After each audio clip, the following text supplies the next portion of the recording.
Hey, what's up? This is Ricardo at Parts People, and in this video, we'll outline the steps for completing a part replacement on your Dell PC. Visit our website and use this coupon for a 5% off discount.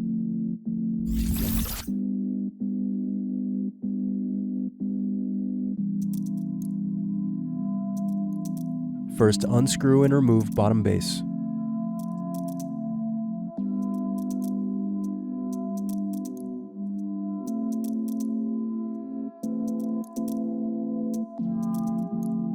Now unscrew battery. Next, unscrew and remove battery. Next, unscrew circuit board. Now disconnect and remove power volume button circuit board. Thanks for watching. Don't forget to like and subscribe if you enjoyed this video. And if you need more, check out this playlist to watch other tutorials for your laptop.